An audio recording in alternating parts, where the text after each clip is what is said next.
Hi, everybody. It's Craig and Arun back with your NBA Sunday rundown of games. We've got 8 games for you for Sunday, November 30th. Yes, last day of November, and let's make it a winning one. On Friday, last time you saw both of us together, I believe we either won all of 9 games or we were like 8-1. It was a amazing day. Let's do it again today for you.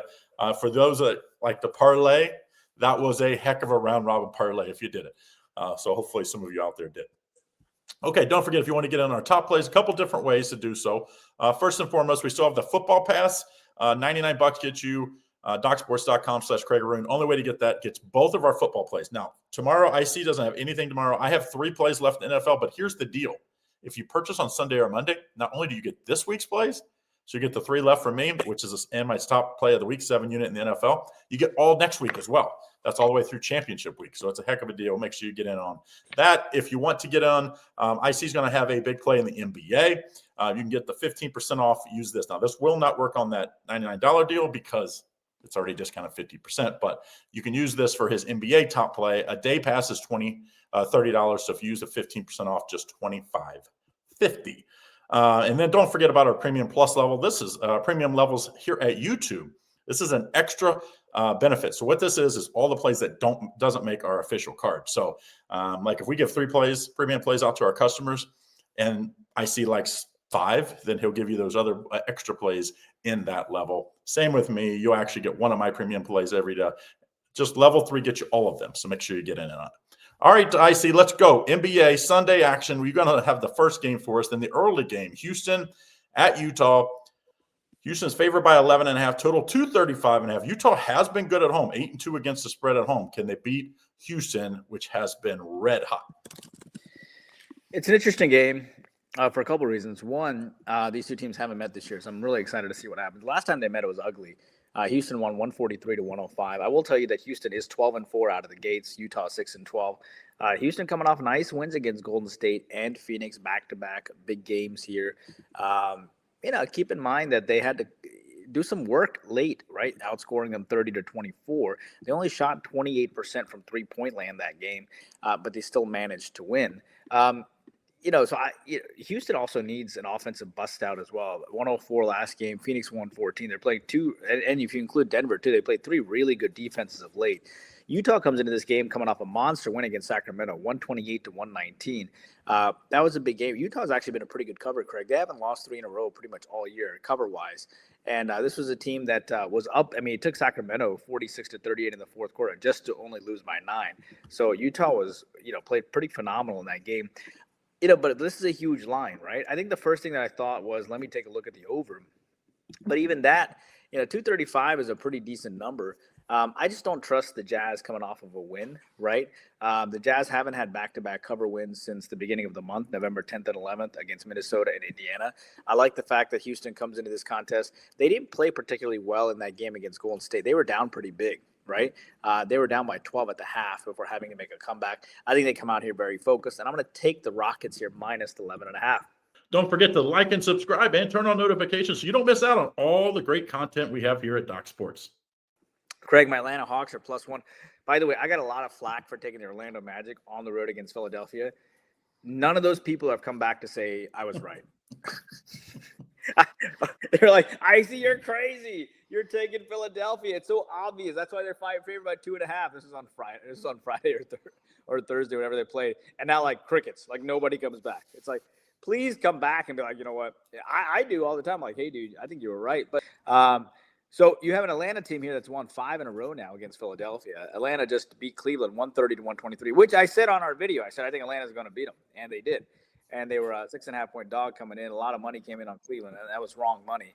Atlanta has beaten Charlotte, has beaten New Orleans. There's still no Trey, but Atlanta finds himself 12-8.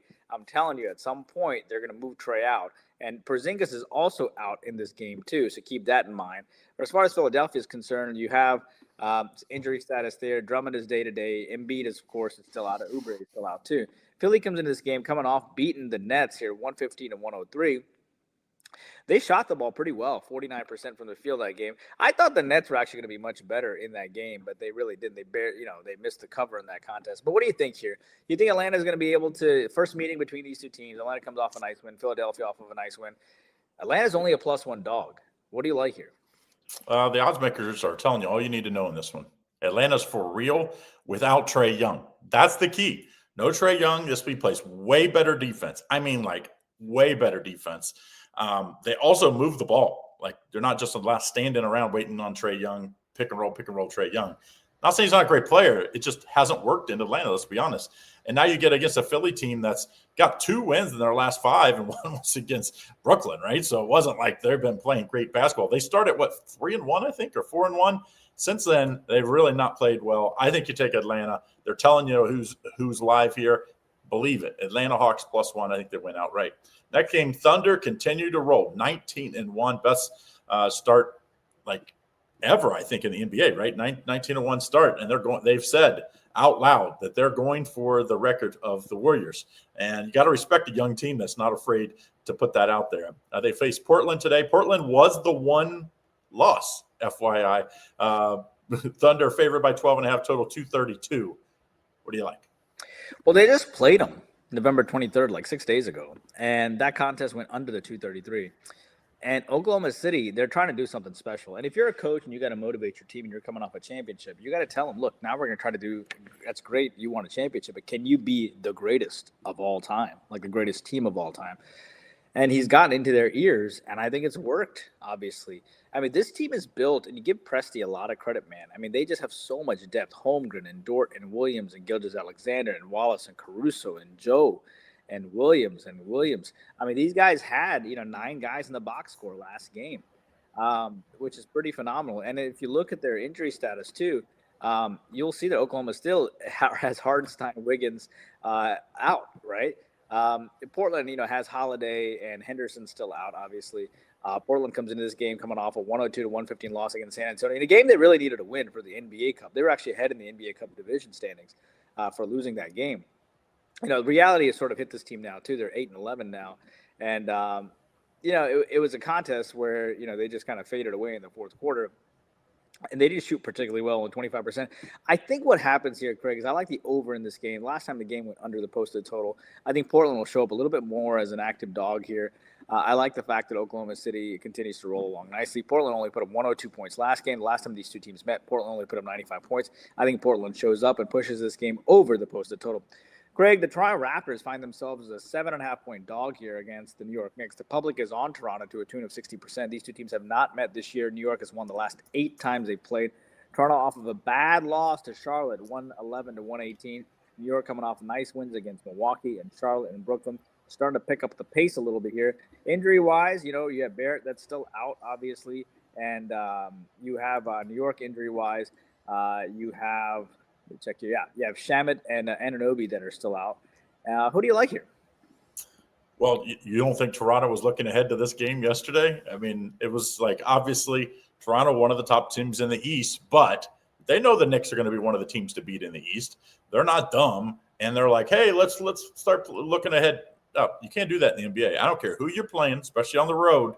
You have to play every game as it's dealt, and if you don't, you get your a mouthful of poo. And that's what they had. They're going to bounce back tonight. I wish RJ Barrett was here because, remember, former Nick. Quigley, former Nick. I think these guys would be ready to play. But I still think Toronto is a tough defensive team. They're big across the board. They really are big. And that's going to give a Knicks team that's a little smaller. Hart and Brunson, all short. And against a Raptors team that really can defend, I think this screams take the underdog here. I think they bounced back after yesterday, and it didn't take much out of them because they didn't play very hard. Give me Toronto plus 7.5 in this one. Don't forget, free $60 worth of free premium selections, DocSports.com/ICCT. If you want to try us out, that is the best way. Free $60 worth of premium selections. You try Craig and I out, and you get our premium selections and our fantastic analysis piped in there. Next game, Boston at Cleveland. Boston is, man, talking about a feast or famine team. It's like they could beat anybody. Like we see them beat Detroit when they were on that 13-game winning streak, and they come back next night, lose, and it wasn't really close. Now they face a Cleveland team that's starting to get things right. Cleveland minus 7.5, total of 233. Can't talk. What do you like here? Well, this game is going to be pretty exciting in the sense that Keita is listed day-to-day after an ankle sprain, right? Jared Allen is listed as questionable in this game. As it relates to, Boston coming, as you mentioned, 10-9, they beat them 125-105 last time. So, and if you take a closer look at that game, you'll see that Boston had to come back in that game a little bit. But the second quarter, they just absolutely demolished this team. Boston comes off of a loss to Minnesota, 115-119. I still feel like this team lacks a lot of depth, but they still managed to. I mean, Brown had to put up 41 points in this last game. But they still managed to pull it. I mean, they still fell short by 4 points, and that's one of the reasons why, because they don't have enough depth. They did beat Detroit, though, and they did beat Orlando. Those are big wins. Cleveland comes into this game off back-to-back losses. They're going to be ticked off. They lost to my Hawks. They lost to the Raptors here. Cleveland, shot 46% from the field last game, but the Hawks shot 53%.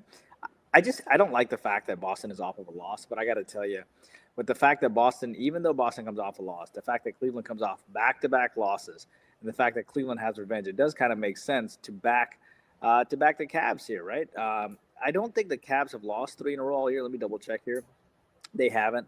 The last time they lost to Boston and Toronto, they beat the Hawks in the next game immediately, and now this is the second time they've lost back-to-back games. So, yeah, for that reason, I'm going to take the Cavs. Craig, San Antonio plus 3.5-point dog in Minnesota here.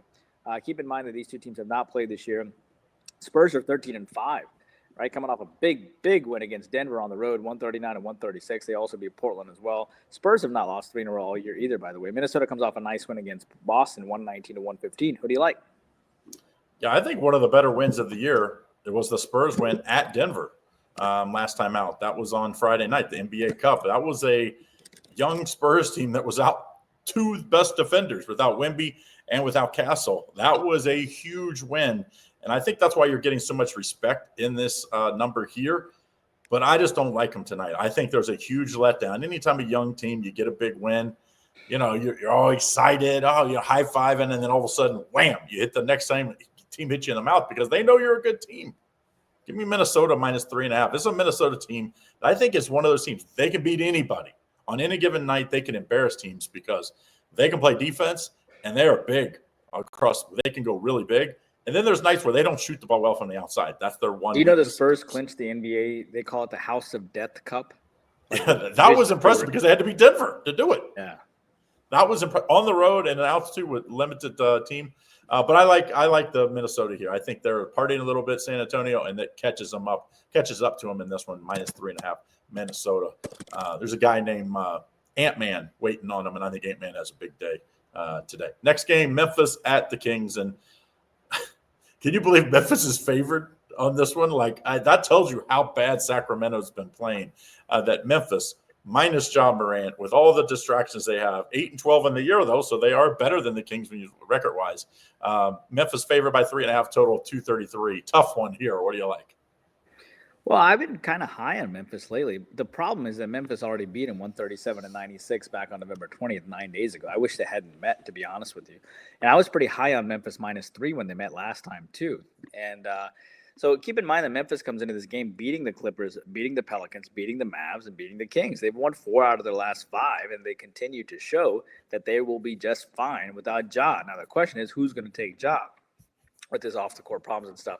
But this combination of Edey and Jackson Jr. has been healthy all year, but this combination of Edey and Jackson Jr. and Williams Jr. and Spencer and Aldama and Caldwell Pope and Landale, all these guys put up 16, 10, 13, 12, and 12 last game.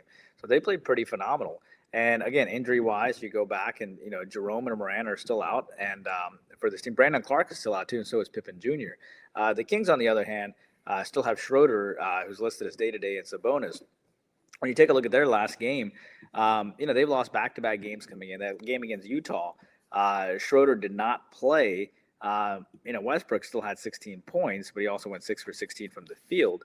That was a game where they got demolished by the Jazz. So what happens here? Yeah, maybe the Kings will bounce back, but the Kings are also 5-15. They knew this year was going to be bad, and I just continue to like how Memphis plays, and I think Memphis is going to keep playing well, man. I like Memphis on the money line here against these Kings. Craig, the Pelicans coming in as a 14.5-point dog to these Lakers. This is the last game on the board. The Lakers won 118-104 last time out. The Pelicans only 3 wins this year, coming off a 128-133 loss to Memphis, but they did beat Chicago. They have covered 4 out of their last 6 to their credit. If you take a look at the Memphis game, they took them to overtime and they fell short, to their credit. keep in mind that the Pelicans shot 50% from the field. The Lakers, of course, have now won 6 in a row. They are 14-4. They've only had 4 losses this year. Who do you like here? Well, New Orleans played in Golden State last night. One lost by 8, I believe. No Steph Curry in that game. So it looks like keep by 8. Well, not a bad loss. Without Steph Curry, I don't think that was a cover, by the way. But either way, they lost by 8. Now in a back-to-back against a rested Lakers team that is playing. There's nobody out here that's killed LeBron James and the Lakers more than me. Because I just think they're the most overrated team the last however long he's been in LA. 6, 7 years now? 6 years, I believe. They've been super overrated. This is finally a Lakers team that's not overrated. They are actually loaded. And it's not about LeBron, it's about Luka. And I'm going to play a prop tonight in this game. I also give you a side, so stay tuned. But over 32.5 points, Luka Doncic. He's went over 5 straight games, and most of them he's went way over.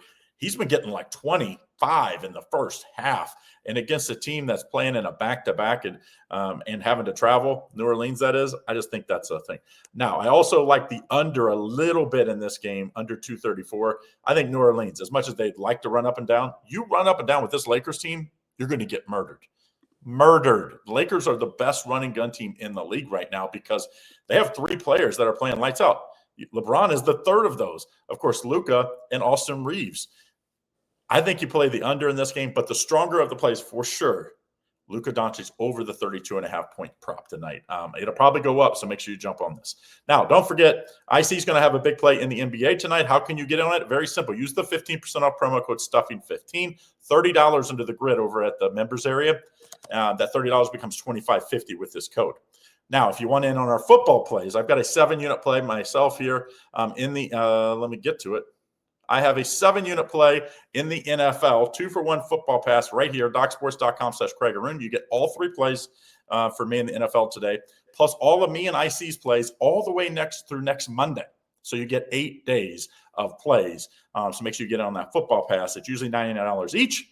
It's just $99 for both of our plays through next week. IC does not have any on Sunday, to be clear. I have 3, but he'll have 5 or 6 plays next week. So make sure you stay tuned for that.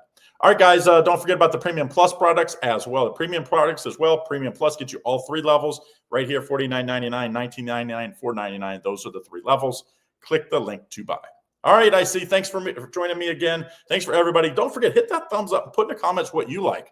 Tell us what you like. People always after the fact bang on us, but put it what you like before. All right, guys, have a good luck.